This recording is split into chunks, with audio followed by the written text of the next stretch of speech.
Hi folks, Alex Klingelhoeffer here with Exencial Wealth Advisors. It's 8:01 here in the middle part of the country on Thursday. It's July 1st, 2021. Here's your morning jog around the economic headlines of the world. Starting off in Vienna, I want to talk about the OPEC meeting here this morning. We have U.S. crude up above 75, Brent a couple bucks higher than that. OPEC really has done a really good job masterfully increasing the price of oil over the past year. Ever since they had that deal, I believe it was May last year, we were talking about it. They sort of cut their production, ended their price war, and has sort of metered their production up over the last year.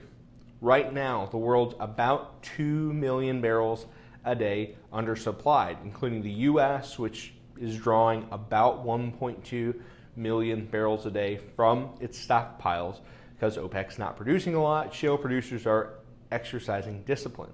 Let me tell you a little bit about how OPEC has done this, and I'll just use this past week as an example.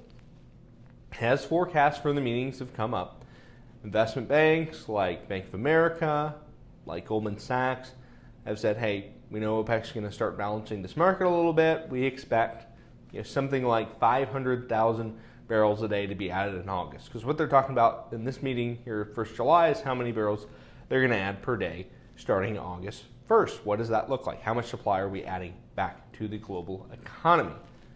By sort of feeding out that 500,000 barrel number, some analysts are going 1 million. Of course, the more barrels they add, the lower the price should go, right? Supply goes up, price goes down on a go-forward basis. As those barrels come back to the market, we should see some additional price relief here at the pump. So they fed this 500,000 barrel number out.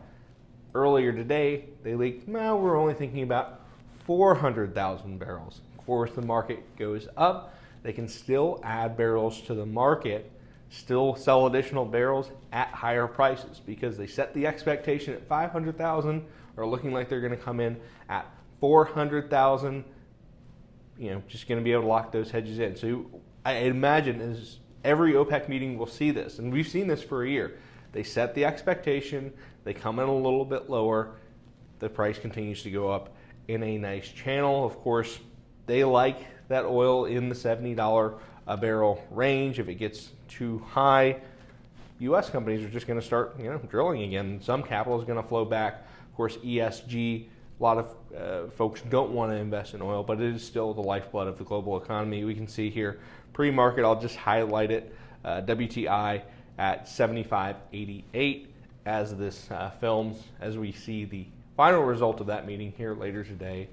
Prepare for that to be a little bit volatile. If you have some energy names in your portfolio, prepare for those to be volatile today as well, but at least up probably here in the pre-market. Jobless claims, a new pandemic era low, 364,000. That follows that ADP number we had yesterday. This is the governmental report from the Labor Department. Just continuing to see tremendous growth here in the jobs economy. All we're seeing is good news on the employment front. Just consistent gains on jobs, consistent payroll, good numbers. Shots in arms, lots of folks being vaccinated. Delta variant, probably not that impactful on most areas of the country. Last but not least, before we get you off to a nice Thursday, Krispy Kreme, it's IPOing today. We talked about this a couple weeks ago. Of course, my take, anybody with a brand, anybody with a name, with a cool ticker symbol, DNUT, donut, that's what they're going with. Anybody with a brand could potentially be a candidate for a meme stock rally on a go-forward basis. Bed Bath & Beyond did it.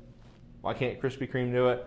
I think there's going to be a lot more private brands that have well-known names come to market, try to get additional retail money in. That means investors in those private companies getting paid out just because, hey, we could be the next GameStop, we could be the next Bed Bath & Beyond, we could be the next AMC. It's not going to be a short squeeze, but we could still get some money in here that 2 years ago we thought was pretty impossible, even on a business that's sort of legacy. It's not growing a lot like Krispy Kreme.